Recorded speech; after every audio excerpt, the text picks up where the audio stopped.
noches y bienvenidos a un nuevo programa de Pedro Beltrán Informa. Saben ustedes que llevamos ya 2 semanas realizando una miniserie sobre la Roma antigua y hoy vamos a continuar con el tercer episodio que se va a basar en Roma en España. Vamos a comenzar ya, lo hacemos con Moses Beltrán. ¿Qué tal, Moses? ¿Cómo estás? Muy bien. Bueno, pues hoy vamos a hablar de la influencia de Roma en España y vamos a empezar por el principio. ¿Cuándo se inicia la presencia de Roma en España? En el 218 a.C., los cartaginienses lo que habían hecho es empezar a expandir su territorio. Y entonces los romanos lo que hicieron era intentar defenderlos para que no fuesen cada vez más grandes y para que no expandieran su territorio. Y ahí es cuando empezaron los romanos a tener territorio en España. Ajá. Teníamos una capital que es la actual Cartagena, que era Nueva Cartago. Muy bien. ¿Cómo se desarrolló el conflicto entre Roma y Cartago? Pues el conflicto empezó así cuando los cartagineses empezaron a expandir su terreno por España y los romanos lo que hicieron es intentar impedir que lo expandiesen. Eso fue la Primera Guerra Púnica. Hubieron 3. La Segunda Guerra Púnica fue Aníbal, que lo que hizo es cruzar los Alpes con todo su ejército y además cruzó los Alpes con elefantes, Sí.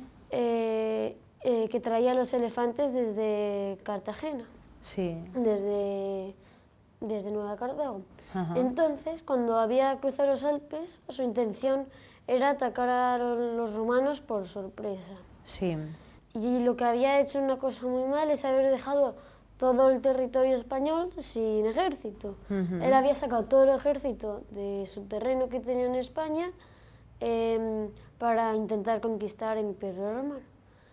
Entonces, los romanos lo que hicieron era, mientras que Aníbal estaba a las puertas de Roma, atacar España, ya que no tenía soldados, pues atacaban España y les venía bastante fácil y al hacer eso, Aníbal lo que tenía que hacer era volver a España para defenderla. Claro.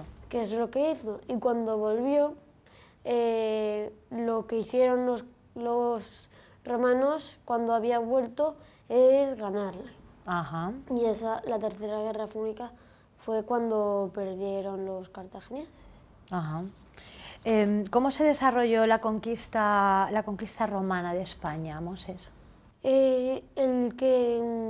La conquista de España por el Imperio Romano duró en total unos 200 años. Empezaron por cuando los españoles se habían ido a atacar España, mientras que Aníbal les estaba atacando. Ahí es cuando empezaron a conquistar España. Luego, durante esos 200 años, al final llegó Augusto, un emperador, que con él acabó finalizada la conquista de España. ¿Y cómo fue la organización territorial de Roma en España?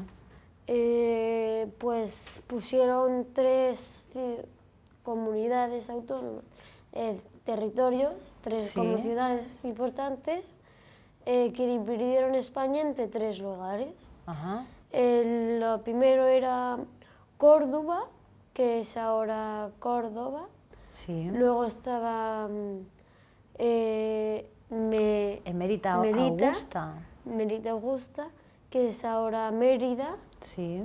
Y también estaba Tarraco, que es ahora Tarragona, Tarragona. ¿no? Nombres que nos inspiran a los nombres que tienen ahora nuestras ciudades. ¿Cómo era la economía romana en la península ibérica en ese momento? Pues los españoles lo que hacían mucho era, pues eran campesinos, llevaban comida de lugares a otros y ya está. Muy bien, se especializaron un poco en la exportación de productos agrícolas. y en las zonas costeras el pescado. Muy bien, pues muchas gracias, Moses, por acercarnos a esa España, a esa Roma en España, en esos primeros momentos y ese proceso de romanización de España. Gracias. A ti información tengo.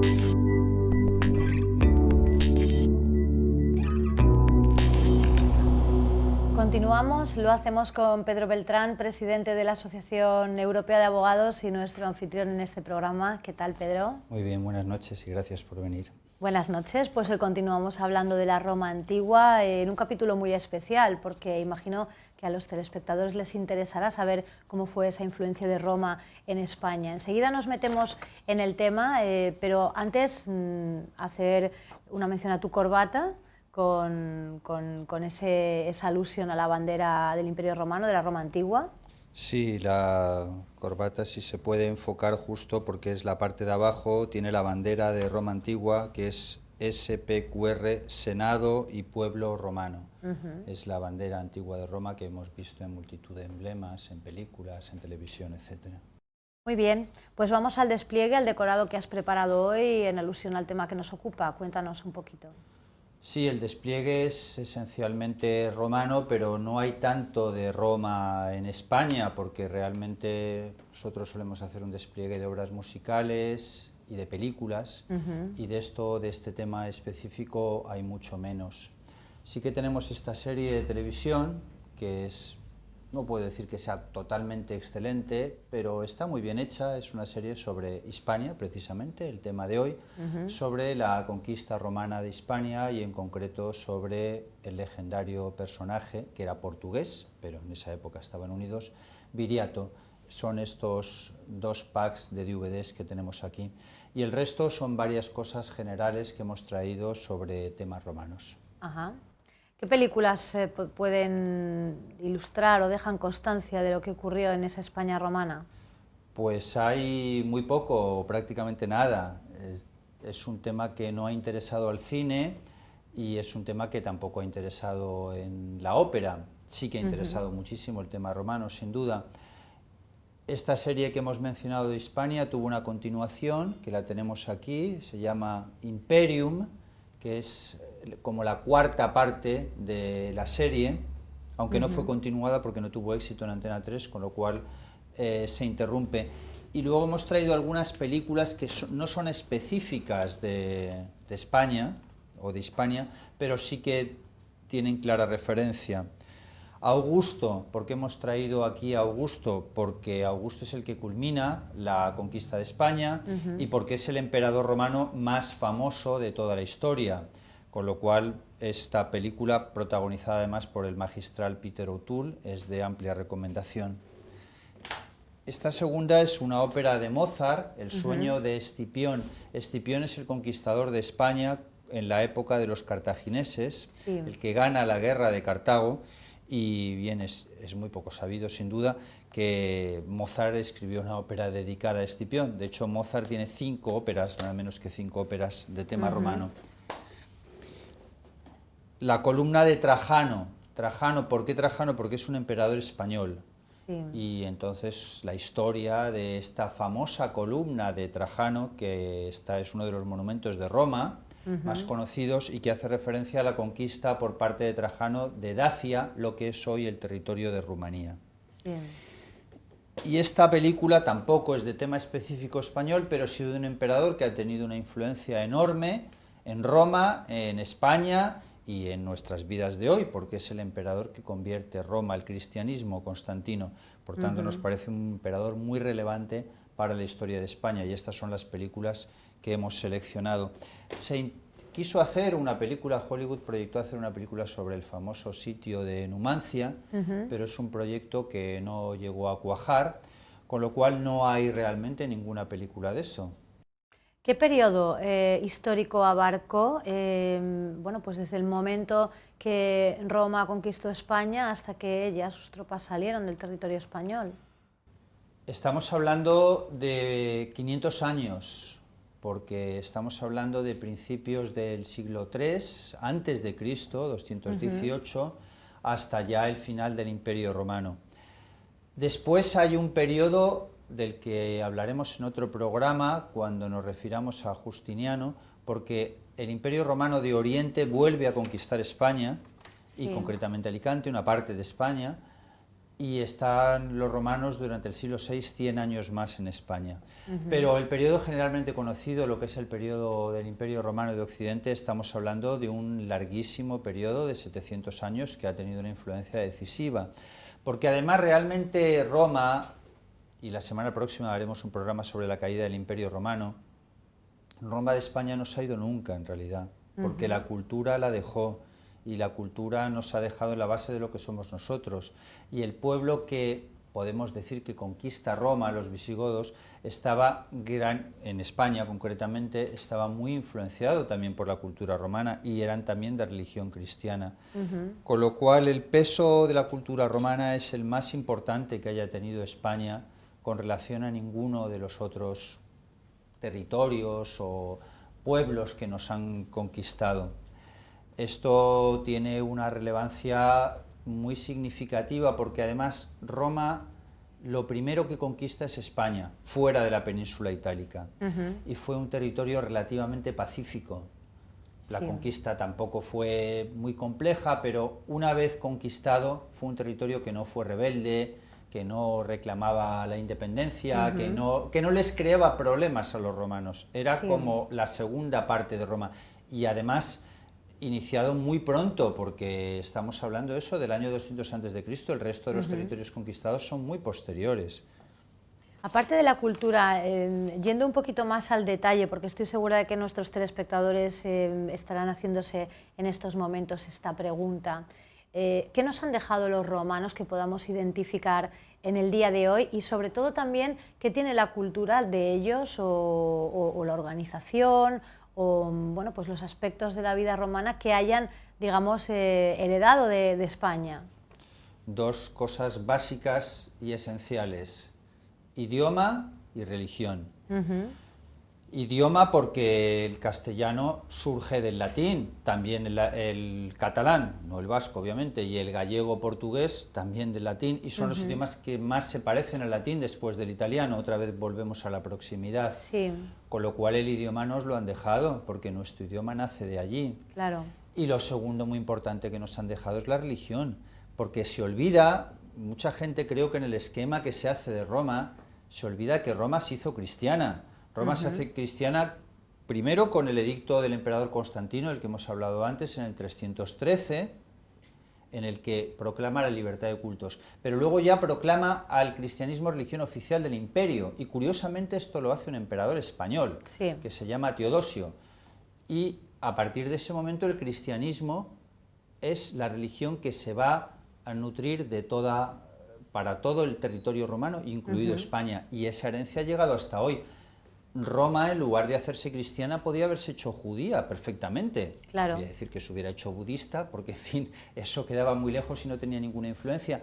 Pero entre el cristianismo y el judaísmo se elige el cristianismo, que estaba más expandido, que sí era una religión más universal. El judaísmo se había limitado mucho más a Israel, pese a la enorme similitud entre ambas religiones. Recordemos que Jesús era judío y era en el inicio el cristianismo una secta del judaísmo.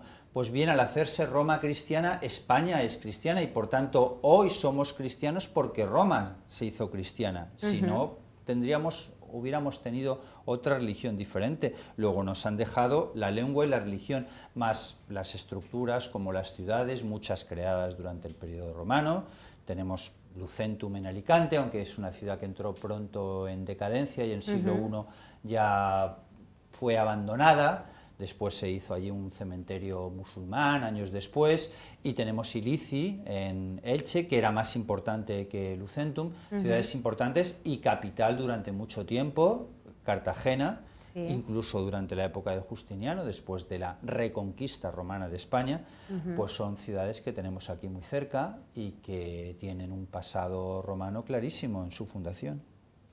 Es curioso, la verdad, porque bueno, uno se pregunta también si no hubo realmente una resistencia bueno, pues en esa conquista de España por parte de los romanos. No hubo una excesiva resistencia, fue una conquista, como decías hace un momento, bueno, pues tranquila y aceptada por los españoles, Quizá los españoles, los territorios españoles, agradecieron en ese momento que llegara Roma con su organización ya bien planteada, incluso a nivel político y a otros niveles. Imagino que sería una transformación importante, pero si no hubo una resistencia, quizá es porque esa organización era mejor que la que tenía España en ese momento. Sí, era superior. Hubo una resistencia en algunos lugares, el más conocido es lo de Numancia y el sitio de Numancia, pero realmente Roma lo que hace bien es que primero incorpora a la aristocracia, a la gente más poderosa, y esos, digamos, que se pasan al otro bando enseguida. Sí. Luego empieza a crear ciudades y hace una conquista que más que una conquista es una asimilación. Esto lo hacían muy bien los romanos. Es decir, ellos penetraban en el territorio, pero no se trata de que imponían sus costumbres, sino que la gente se adaptaba a sus costumbres, las reconocía y al final se acababan haciendo lo mismo. Es decir, que ya no es un territorio sometido en una potencia conquistadora que está dominando otro país, que es el esquema clásico que tenemos ahora. En un cierto modo, aunque las diferencias son evidentes, se parece a lo que nosotros hicimos también en América. Claro. Aunque fuimos bastante brutos, mucho más brutos que los romanos fueron aquí. Quizá no fue tan pacífica esa conquista, ¿no? Sí, pero bien, también les exportamos la cultura y ellos asimilaron la cultura. Y si hablamos de los parecidos, exportamos el idioma, que habíamos cogido de Roma, pero lo exportamos allí, y exportamos la religión, que la siguen teniendo hoy. Pero la conquista fue gradual en cualquier caso. Las zonas de costa se adaptaron muy pronto, la meseta costó más, y luego ya las provincias, lo que llamamos Euskadi o antes provincias vascas, eso costó más. También el territorio de Asturias, zonas más montañosas, más aisladas, pero al final los idiomas locales desaparecieron. El íbero, por ejemplo, el antiguo idioma, no somos capaces ni de leerlo ni de entenderlo, nadie ha sido capaz de descifrarlo en sus detalles y de saber qué quieren decir los textos. Claro. Es decir, que el idioma se convirtió en latín, porque además los romanos escribían muchísimo, y se implantó completamente en España. Es decir, que si hablamos de idioma, cuando llegan los romanos, en idioma se hablaba íbero. Sí, había algunos otros idiomas locales porque la península estaba fragmentada. Sí. España y Portugal eran el mismo territorio completamente, pero luego se va implantando progresivamente el latín hasta que se queda completamente como idioma para toda la población. Empezando por escuelas latinas, empezando por la creación de muchísimas ciudades, núcleos urbanos que se hacían como protección, también fomentando la integración económica y la exportación, y luego concediendo a cada vez más gente la ciudadanía romana. Claro. Que esta es otra diferencia muy grande con procesos de conquista más actuales. Si un Estado conquista otro país, aquí Roma da a muchas ciudades la ciudadanía romana, trae a muchos colonos también propiamente de Roma, italianos por así decirlo, los trae a España, fundan ciudades, y luego llega un momento en que el emperador Caracalla concede la ciudadanía absolutamente a todos los ciudadanos del imperio, con lo cual tenemos un territorio vastísimo que va desde Inglaterra hasta Siria, unido por una sola ciudadanía, nada más. Decías que construyeron muchas ciudades. A día de hoy, Pedro, ¿cuáles son las ciudades españolas que más huellas romanas siguen conservando? Mérida, por supuesto, con el Teatro Romano, tenemos también a Tarragona, y tenemos muchos monumentos como el Acueducto de Segovia, tenemos el Anfiteatro Romano de Cartagena, restaurado hace unos años excelentemente. Cartagena conserva toda la zona del puerto con esa misma ambientación romana que tenía entonces. Sagunto, bien, son muchos los puntos que se han conservado de aquella época romana y muchos los monumentos que siguen siendo trascendentales hoy. ¿Cómo se produjo la implantación de la religión? ¿Cómo fue ese proceso? Sí, la implantación de la religión fue relativamente rápida desde el momento en que se produce por parte de Roma la implantación del cristianismo como religión oficial, digamos, por el emperador Teodosio. Porque ahí volvemos otra vez a la enorme relación que tenía Roma con España, esas dos partes que prácticamente quedan integradas. Relacionado con este tema de la religión está la circunstancia de que, poco conocida a veces, de que varios emperadores fueron españoles. A título de ejemplo, los primeros emperadores que fueron españoles, que no fueron de Italia, salen directamente de España. Trajano y Adriano son emperadores nacidos en Sevilla, de una familia española. Y eso hace que todo lo que se implanta en Roma llega mucho más rápido aquí, y entre ellos la religión. Claro. La religión en España entró sin conflicto, no hay tampoco grandes historias de mártires cristianos anteriores que sí hay en otras zonas del imperio, pero sí que se implantó, y como decíamos antes, fue también la religión de los pueblos que conquistaron a Roma, con lo cual el cristianismo entró con una singular fuerza y llegó para quedarse, como está ahora. Y sobre todo hay una cosa que intriga, ¿no? ¿Cómo fue el final de la España romana? ¿Qué ocurrió cuando cayó el Imperio Romano en España? Es que la caída del Imperio Romano, de la que hablaremos la semana que viene, no es una caída fulgurante de que se produce una gran guerra y hay una batalla y en esa batalla queda destruida Roma. No es así. Así se produjo la caída del Imperio Romano de verdad, del Imperio Romano de Oriente. No digo de verdad, no es que el otro fuera de mentira. Me refiero al final verdadero del Imperio Romano en 1453, cuando se conquista Constantinopla. Pero en España fue todo muy progresivo, fue también suave, light. Sí. Uno de los pueblos que nos conquistaron fueron los suevos. Bien, entran los visigodos y no hay una gran guerra. El Imperio Romano fue cayendo progresivamente en la medida que se incorporaron pueblos germanos, que ellos llamaban bárbaros, pero es que esos pueblos germanos habían sido asimilados por el imperio en sí, con lo cual estaban dentro de España porque se lo habían permitido los romanos que estuvieran, estaban dentro de España sin guerra y cae sin guerras especiales, es decir, es una progresión en la cual lo que viene no es tan distinto de lo que había. Simplemente lo único que ocurre es que ese imperio romano ya no tiene un centro en Roma, ya no es una unidad estructural abarcada por muchos países, pero lo que ha quedado de aquella entidad macronacional, los países que quedan dentro de ellas han seguido con su propia cultura y su propia tradición que venían de los romanos. Por tanto, no se produce con guerra, se produce simplemente con esa entrada de los otros pueblos bárbaros que los romanos les permiten que se vayan instalando en el imperio. Roma se barbariza, no está bien decir se barbariza, es el término que ellos utilizaban, se hace más alemana, por así decir, en cuanto a la gente que la ocupa, y al final, en definitiva, esos pueblos germanos del norte, tan influenciados por la cultura romana, que han asimilado y que han visto superior a la suya, entran también en España, de la misma manera que entran en los demás sitios, porque también entran en Italia, por supuesto en Francia, en Inglaterra, y la unidad central del Imperio Romano se desplaza de Roma occidental a Constantinopla, al Imperio Romano de Oriente, y allí se queda implantada pues desde 473 de la caída hasta el 1453, estamos hablando de... años. Sí, estamos hablando de 1000 años durante los cuales persiste el Imperio Romano, pero está instalado en Constantinopla.